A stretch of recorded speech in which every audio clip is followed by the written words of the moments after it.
Welcome to your sleep story. I'm so glad you're here tonight. Whatever this day was, however long it felt, however much it held, it is behind you now. Completely behind you. You made it through. And that is everything. So let's begin. Before I take you anywhere tonight, I want to count you down. From 10 to 1. And as I count, I want you to allow yourself to sink just a little deeper into wherever you are right now. Feel the weight of your body.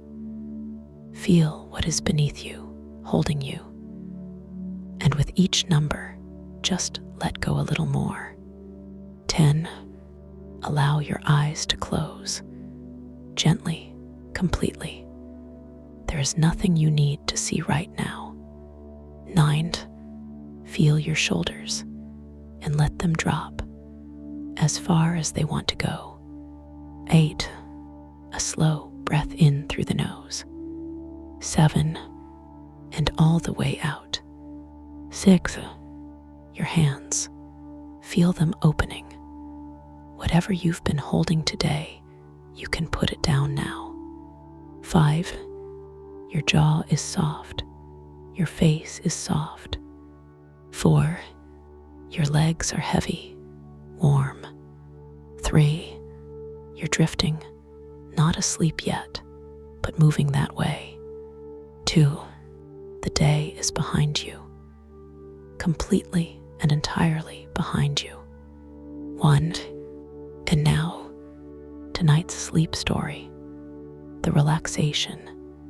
Before we go anywhere, I want to stay here with you for a moment.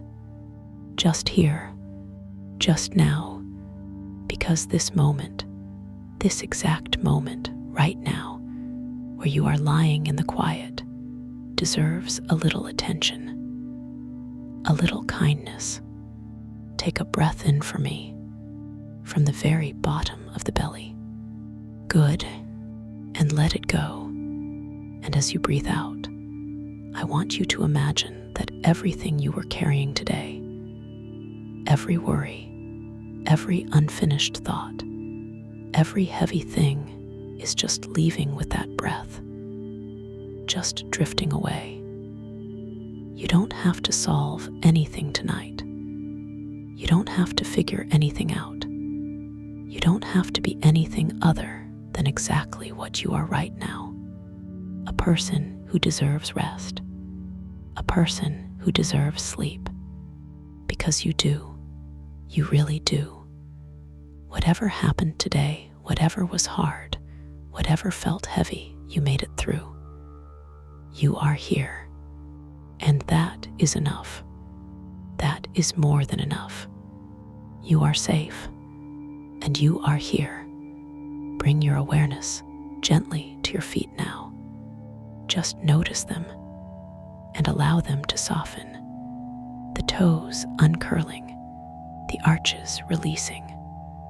All the small held tension of the day simply letting go. Let that softness travel upward, through the calves, through the knees, the thighs. All of it warm, all of it heavy, all of it resting now. Your lower back, your hips. Allow yourself to feel the surface beneath you taking your weight completely, fully. You don't have to hold yourself up anymore. The earth has you. The village has you. The belly soft. The chest soft. The heart beating steadily as it always has, as it always will. Your shoulders dropping, your arms heavy and warm, your hands open and still, the neck long and loose, and your face, let the jaw go. Let the forehead smooth. Let the eyes be completely still behind their lids. There you are, from the top of your head to the tips of your toes, completely soft, completely warm, completely at rest. You've done beautifully. Now, let me take you somewhere the loom is still, and the silk is on the frame, and the mulberry trees are outside the window, and the evening has arrived so quietly that the weaver only noticed it when the last of the daylight left the thread. Come with me. The village, a village in the water country of Jiangsu province, eastern China, the Yangtze River Delta, the land here flat and rich, the alluvial plain of the great river, the silt of 1,000 years of flooding, making the soil dark and generous. The canals, the village is laced with canals, the same canals that have carried goods and people through this region for 2,000 years. The water everywhere, the canal beside the main lane, the canal behind the houses, the canal that the children fish in, the canal that the silk merchants' boats traveled when the silk trade was at its height. Old stone bridges over the canals, 3 of them visible from the lane, the stone worn smooth, the stone bridges that connect this lane to that lane, this life to that life, the village built around its water, the water between the buildings between the water, both the same, the workshop on the lane, the 3rd house from the canal bridge, its door wooden, old, the wood dark with age and the touch of many hands, the sign above it, not a modern sign, a painted board, the characters for silk weaving, and below them a family name, the same family name that has been on this door for 11 generations. 11 generations, perhaps 250 years. The same family, the same workshop, the same silk, the door open, the sound of it before you enter, the loom, its sound, the particular rhythm of the traditional loom, a gentle rhythm, a patient rhythm, the rhythm of cloth being made, the loom, inside, the loom, large, much larger than you expect, the traditional Chinese draw loom, the floor loom with the draw mechanism above, the mechanism that allows the complex patterns of Chinese silk to be made by controlling individual warp threads, the wooden frame of it filling half the room, the warp threads, the threads that run lengthwise through the fabric, stretched tight between the beam at the back and the cloth beam at the front, 200 threads, perhaps more, each one under tension, each one in its correct position. The heddles, the wire loops through which each warp thread passes, the heddles that lift or lower the threads to create the shed through which the weft is passed, the shuttle that carries the weft thread, the horizontal thread, the thread that crosses the warp through the shed, back and forth, the shuttle going, the cloth building, thread by thread, row by row. Emiili, she is at the loom, or she was. She has stopped, the evening arriving, the light failing. She noticed it, the thread losing its color in the failing light.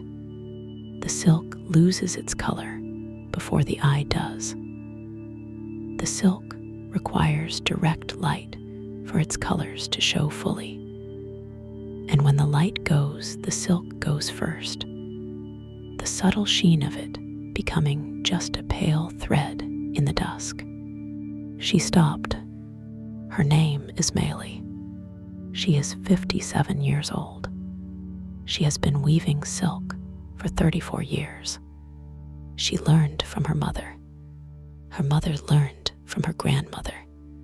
The line of weavers going back through the 11 generations to the first in the family who took up the loom. 250 years of silk.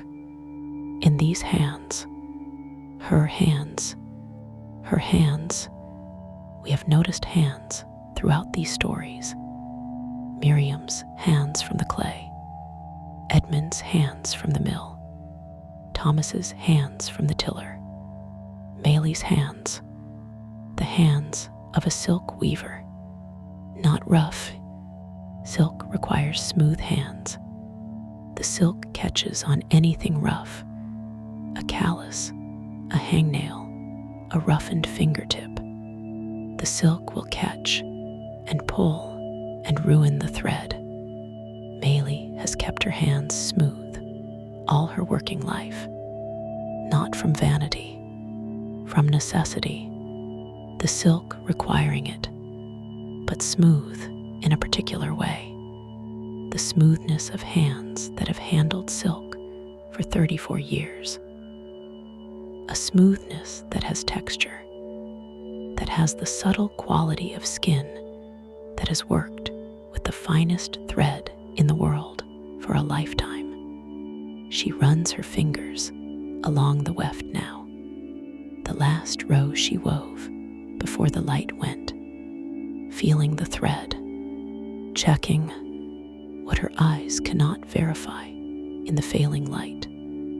Her fingers verify the silk on the loom. This cloth, a length of it already woven, rolled onto the cloth beam, the new cloth being made still on the frame. The pattern, clouds, the cloud pattern, one of the oldest patterns in Chinese silk, the swirling cloud form that appears in textiles going back to the Han Dynasty.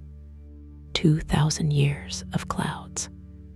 In silk, Meili weaving the same clouds, with the same thread, from the same process.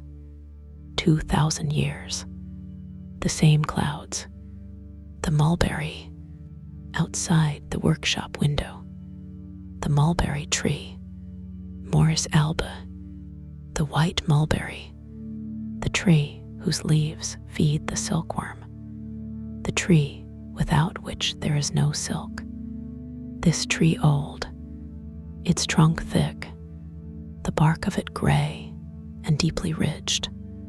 The tree that has been providing leaves for the silkworms of this family for generations. In spring, the leaves fresh, light green tender. The silkworms requiring the tenderest leaves. The silkworms fed 4 times a day. The cocoons made. The silk reeled. And then the thread. And then the loom. And then the cloth. The mulberry to the silk in 6 weeks. The silk to the cloth in weeks more. The whole process here, in this village, on this lane, as it has been for 250 years. The sound of the loom. She is not weaving now. The loom is still, but the sound of it is still in the room. The way the bell's silence is still in the temple. The way the stream is still in Edmund's mill when the wheel is not turning. The sound of the loom when it is still, or rather the absence of the sound, the absence that is still shaped by the sound that was. room knowing what the loom sounds like, and in the absence, the loom's sound, the shuttle passing, the heddles rising, the beater pressing the weft into place. Rhythm, the same rhythm for 250 years. The same sounds. In this room, at this loom, generation by generation, the room full of the sound of all those weavings. Even now, even in the quiet. Tea, she makes tea. The small pot, the small cups. The Chinese tea ceremony is not the elaborate ritual of the Japanese tea ceremony. The prescribed movements, the formal arrangement. It is something quieter, more daily, the tea that is part of every hour of a working day, the tea that the weaver drinks while watching the loom, while resting from the loom, while thinking about the next piece, while not thinking about anything. Meili makes tea. She uses the pot her mother used. Purple clay, Yixing clay, the clay of the teapots that the Chinese have been making in the town of Yixing, not far from here, for 600 years. The pot seasoned, the clay having absorbed 30 years of tea, the pot tasting of all those teas, the tea made in it, carrying the history of the pot. She pours the tea, the steam, the smell, the canal at evening, through the open door, the canal, just visible, the canal at this hour. The boats have stopped for the day. There are still a few working boats on the canals of this region, and they have returned to their moorings. The water, still, the reflections in it, the houses on the far bank, their white painted walls, their dark wood beams, the traditional construction of the water country, the white and the dark, the lime and the lacquered timber, reflected upside down in the canal, a lantern at the canal bridge, its reflection in the water, the amber of it, long in the water, the village in two worlds, above and below, the neighbor from the next workshop, the sound, a different loom, a neighbor, still working, the sound of it, the same rhythm, slightly different pace, a different weaver's rhythm. Two looms on this lane, two workshops, two families, both weaving for generations, side by side. The neighbor's loom saying, "I am still here, still working." Meili hears it. She does not look toward it. She simply hears it, the way she has heard it all her life. The neighbor's loom, the sound of another person's work, continuing while she rests, the sound that says, "The silk is being made here, on this lane, as it has always been made." What Meili knows? She knows the silk. She knows it by touch, by weight, by the way it falls. Different grades of silk.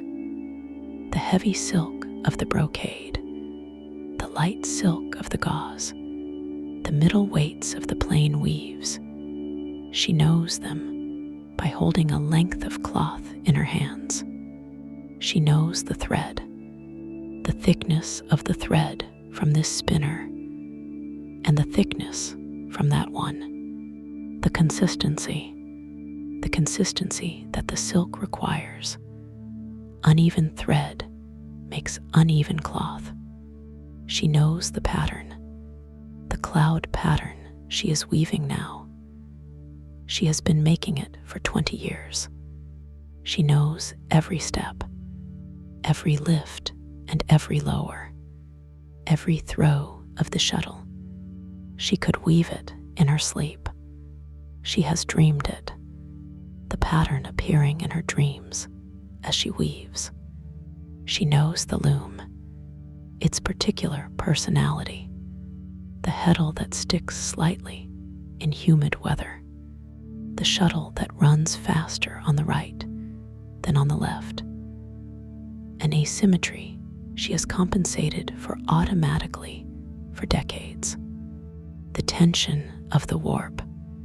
She can read the tension by pressing the warp threads with her finger.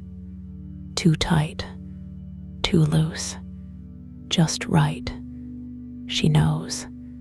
The silk road, this silk that Meili makes, in this village, on this loom, from this mulberry tree, this silk connects to something very large. The Silk Road, the ancient trade route that carried Chinese silk westward, through Central Asia, through Persia, through Arabia, to Rome. 2,000 years ago, the Roman senators wearing silk, not knowing where it came from, not knowing about the mulberry tree, the silkworm, the cocoon, the thread, the loom, the weaver, not knowing about the village, the canal, the water country, all of it present in the cloth on a Roman senator's shoulder, unacknowledged, unknown. Meili is the latest in the line that goes back to those weavers, the weavers who made the cloth that traveled the Silk Road 2,000 years, the same craft, the same thread, the same cloth, in different hands, in the same tradition. The evening light, the last of it, through the workshop window, finding the silk on the loom, the silk responding.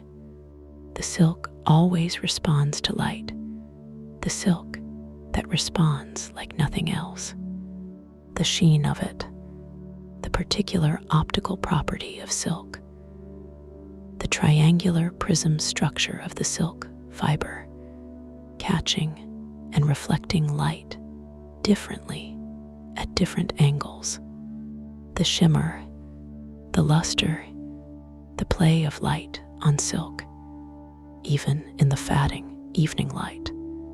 Even now, the silk catching it, giving it back, changed, the white silk going gold in the evening light, the gold going rose, the rose going the deep pink of the last of the light, and then gone, the light going, the silk becoming just silk, still extraordinary, but different, the evening taking its light, leaving the silk remaining, growing still. Meili is sitting with her tea. The loom is still, the neighbor's loom still going. Faintly, the canal is outside, the mulberry is outside, the village is settling. If thoughts are arriving, and they probably are, because that is what minds do, they are not staying long. The loom takes them, or the silk takes them, the 2,000 years of this craft, the patience of the thread so fine, a single thread of silk, the thread that the silkworm makes, is perhaps 1,000 meters long. One thread, 1 kilometer of thread, from one cocoon. The thoughts come and the 1,000-meter thread receives them and carries them away. You don't need to hold any of them.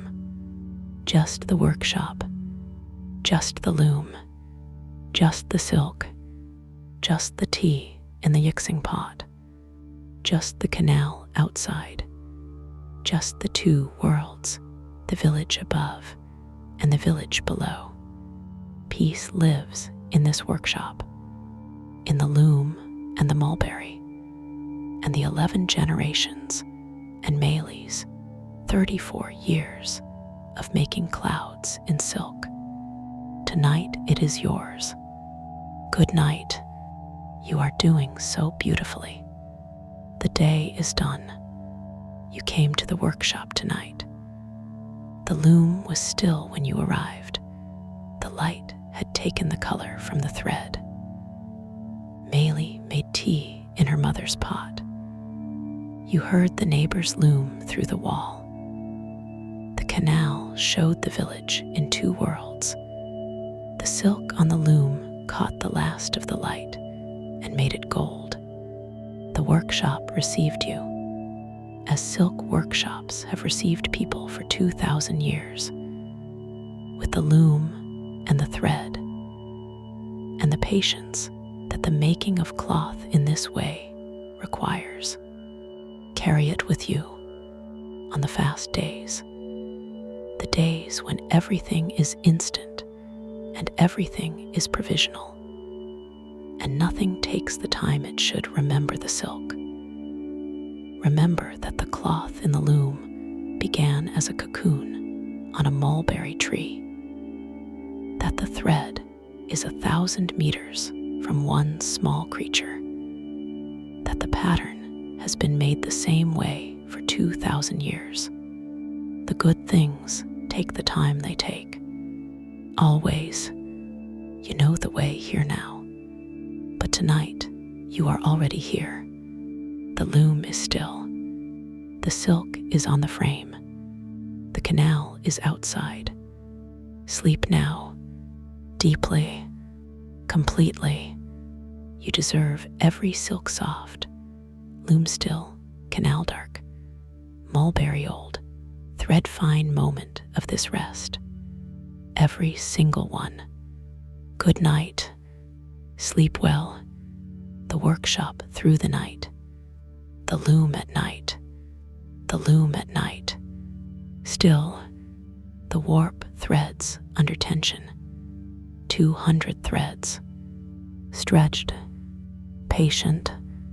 The cloth on the cloth beam. The cloth that has been made. Rolled. Waiting for the morning, when the light returns, when the colors return, when Mayli returns, and the shuttle goes again, and the heddles rise, and the beater presses, and the cloth grows, row by row, the clouds emerging, the same clouds. Again, the silkworm is not here now. The silkworm season is spring and early summer. The cocoons are gone. The thread is on the bobbins. The thread is on the loom. But the silkworm, the Bomix mori, the domesticated silkworm that has been raised by the people of this region for 5,000 years, so domesticated that it cannot survive in the wild. It exists only in human care. The silkworm and the human, mutually dependent for 5,000 years. The human providing the mulberry, the silkworm providing the thread that is 1,000 meters long, the thread that is finer than a human hair, the thread that becomes this cloth, this cloud pattern, this workshop, this village, this family, the silkworm, at the center of all of it. What 11 generations made. If you could count the cloth made in this workshop, in 11 generations. You cannot. The records do not go back that far. But 11 generations, perhaps 25 years each, 275 years. And each year, hundreds of meters of silk. In 275 years, tens of thousands of meters, kilometers of cloth, gone out into the world, into the wardrobes of people who wore it, into the festivals and the weddings and the ceremonies, into the robes of scholars and the garments of merchants, into the world, most of it gone now, worn out, frayed, returned to the earth. But some pieces of old silk survive in museums, in archives, in the careful keeping of families who understood what they had. Perhaps, somewhere, a piece that came from this workshop, from this family, from this loom, still in existence, still the clouds, still the silk, still 2,000 years of a tradition, visible in the thread, the canal at night, the canal outside, the lantern at the bridge, still burning, the reflection of it in the water, the amber long, moving very slightly with the canal's very slight current, the canal that connects this village to the larger canal to the river to the sea, the same connection that carried the silk westward 2,000 years ago. The same water, different water, the same canal, the connection, the Silk Road beginning here, on this water, outside this workshop, outside Meili's door.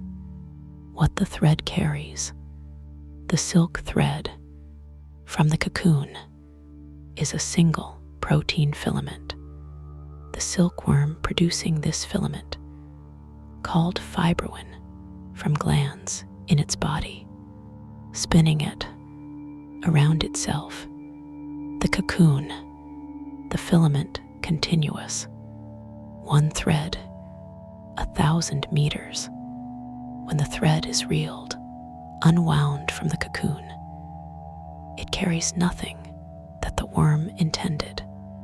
The worm did not intend the cloth, did not intend the loom, did not intend the cloud pattern, did not intend the Silk Road, did not intend Meili. The worm made its thread, and the thread carried everything, the way the stream carries what falls into it without choosing, the way the river carries everything to the sea, the thread carrying the civilization that learned to use it, the thread carrying the 2,000 years, the thread carrying Meili's 34 years, the thread on the loom, patient, waiting for morning on the loom, first light through the workshop window, finding the silk waking, the colors returning, the cloud pattern becoming visible, the white of the ground, the subtle shading of the clouds worked in the pattern. Meili at the loom by 7. She examines the last row she wove last evening. The check, the inspection, the thread even, the tension correct, the pattern aligned. She knows before she looks. Her hands knew last night, but she looks in the morning light, the light that shows everything. Good. She sits. She prepares the shuttle. She checks the heddles. The neighbor's loom is already going. Her neighbor early, always early. The sound of it through the wall. A greeting of a kind. Maylee's loom begins. The shuttle goes. The clouds emerge as they have always emerged, morning by morning. In this workshop, on this lane, in this village, where the water runs between the houses and the silk is made. Still, the loom is still. The warp threads are tight. The cloud pattern is half done. The yixing pot is on the shelf. The mulberry is outside, its bark ridged, its roots deep. The canal is outside. The lantern is in the water. The village is in two worlds, above and below. The neighbor's loom has stopped. The lane is quiet. Maylee is asleep. The silk is waiting for morning, for the light, for the colors to return. And they will return, as they always return. The silk patient, the loom patient, the tradition patient, 2,000 years patient. And you are sleeping, deeply, completely, peacefully, in the workshop, in the water village, in Jiangsu, the silk above you, the canal outside, the mulberry tree, patient, old, still providing. This is exactly where you should be. This is exactly what you deserve. Every silk soft, loom still, canal dark, mulberry old, thread fine moment. Every single one. You are safe. You are held. You are at peace. Good night, dear friend. Sleep well. Sleep deeply. Good night.